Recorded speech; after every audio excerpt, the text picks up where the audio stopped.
to forget. The first volley was not reckless, not wild. It was surgical. Human cruisers cut through Kalar destroyers with weapons long thought obsolete, yet still beyond the efficiency of modern empires. Rail slugs tore through shields.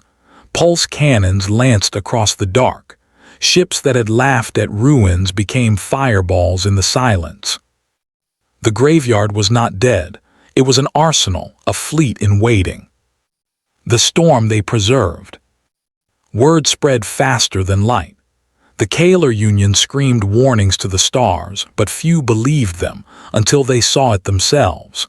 The Terran fleet expanded outward, not randomly, but with purpose. Worlds that had once been human colonies lit up with ancient codes. Silent stations roared back to life, transmitting encryption no living species could break. Everywhere the same pattern repeated, ruins awakening, derelicts becoming dreadnoughts, graveyards transforming into fleets.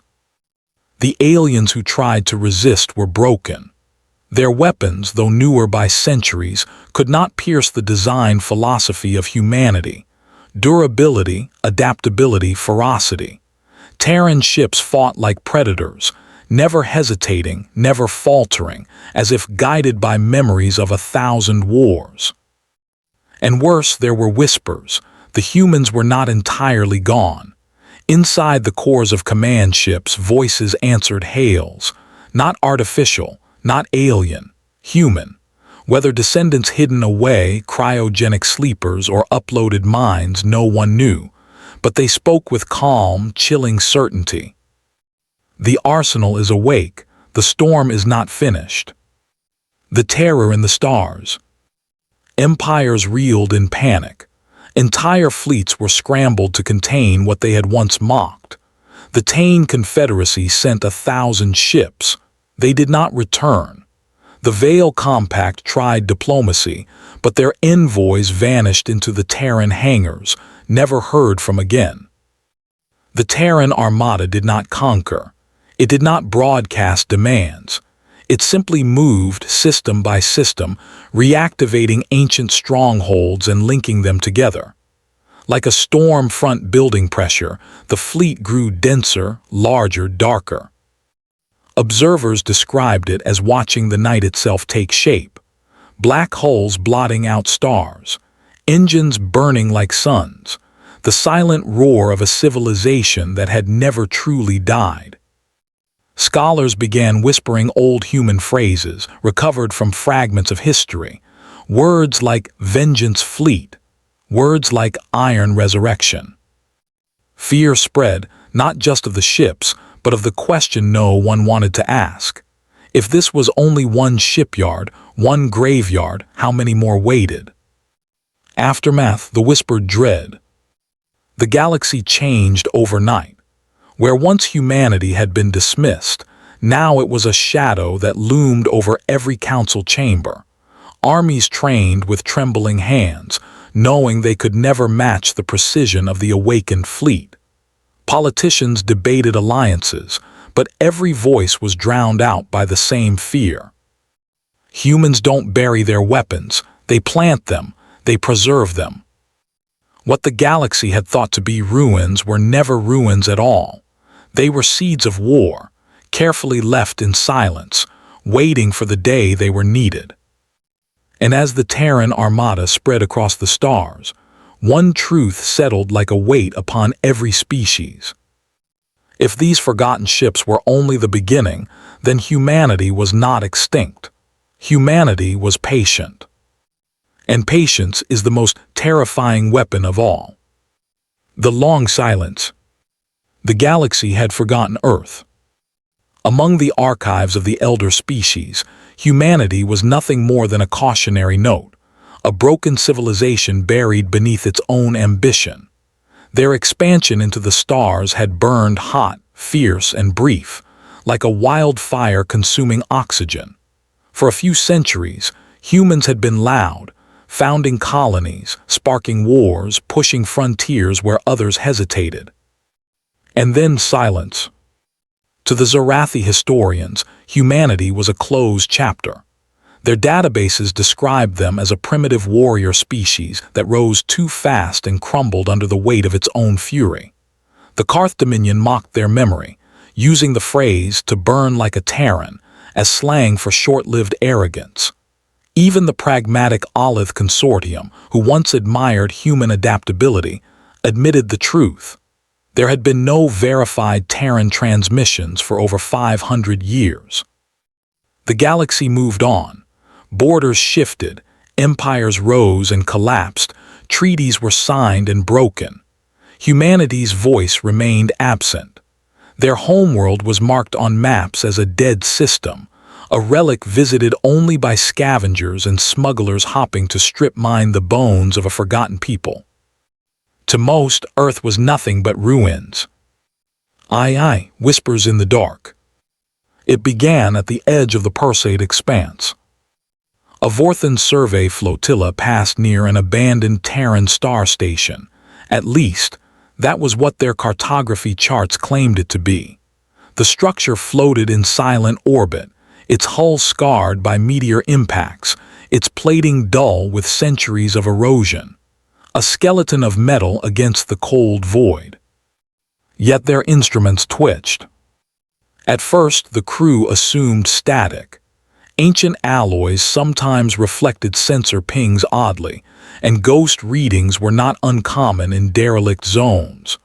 But then came the patterns, rhythmic pulses buried beneath background noise, like a heartbeat hidden inside static. The Vorthan captain dismissed it. Residual power cores, nothing more. The humans built things that refused to die. But over the next cycles, more expeditions reported the same anomaly. Derelict stations in multiple systems, each long classified as inert, were not as quiet as they should have been. The signals grew stronger when ships approached, as if the ruins were listening. On the galactic networks, whispers spread. Fringe forums speculated about Terran beacons. Smugglers swore of corridors in old wrecks that were spotless, as though maintained by unseen hands. Some claimed drones still patrolled, shadows glimpsed in the black. The powers of the galaxy laughed it off. Superstitious nonsense, declared the Council of Reiner. Dead empires leave nothing but dust. But unease took root. If the humans were gone, why did their ruins hum with power? Aye, the graveyard that was. The turning point came when the Kelari Combine dispatched a salvage fleet to strip one of the largest Terran wreck sites, an orbital yard around the broken moon of Caliban Roman 4. The yard had hung there for ages, its colossal doors frozen, its framework twisted with impact scars. From a distance, it looked like every other piece of dead machinery humanity had left behind. But as the Kelari cutters drilled into its outer shell, alarms blared through their vessels. Doors sealed behind them with precision, as though the station had expected their intrusion. Automated turrets, thought to be lifeless, swiveled and opened fire. Kelari ships retreated, panic spreading as their comms filled with encrypted Terran code. Signals their computers still recognized despite 5 centuries of supposed extinction. Then the impossible happened. The vast dockyard doors began to move. Slowly, ponderously, metal groaned as though exhaling from a long sleep. A light flared deep inside the hangar, then another, and another, until the darkness was pierced by the glow of reactor cores stirring awake.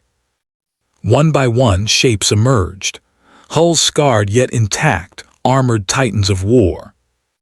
They were not ruins, they were warships. Hundreds of them. Engines flared blue as systems roared to life.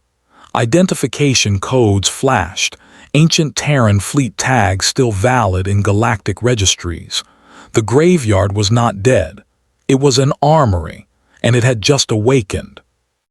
IV storm out of time. The galaxy had spent centuries improving its fleets, refining weapons, and believing itself advanced beyond the crude designs of ancient Terrans. That illusion shattered the moment the first Terran warship moved.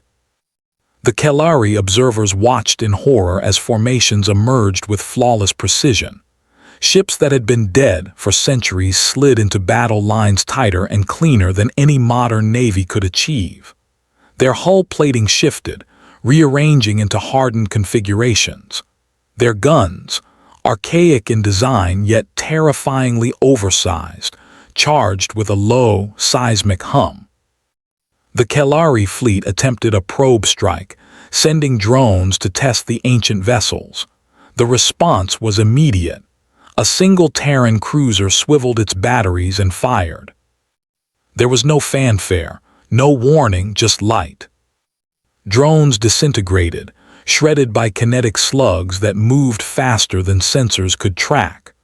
A second shot lanced outward, ripping through a Kelari escort ship like paper. The ancient guns spoke with violence that modern fleets had forgotten. But worse was the coordination. The Terran ships moved like predators, their maneuvers impossibly sharp, as though the crews aboard them had been waiting all this time, hands still on the controls. The Kelari retreated, but they were herded, pushed, boxed, trapped by ships that knew every strategy before it was made. When the survivors finally limped away, leaving wreckage behind, one truth burned across their minds. The ruins had teeth. V dread across the stars. News spread faster than light. Every empire received fragments of the Kelari's transmissions, grainy footage of Terran ships igniting their engines, the yawning of colossal hangar doors, the annihilation of modern craft as if swatting flies. The galaxy reeled. The Olith Consortium locked down their borders, terrified that dormant Terran fleets might lurk near their colonies.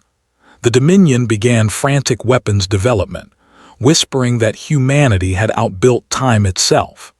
Even the mighty Zorathi, long smug in their belief of Terran extinction, issued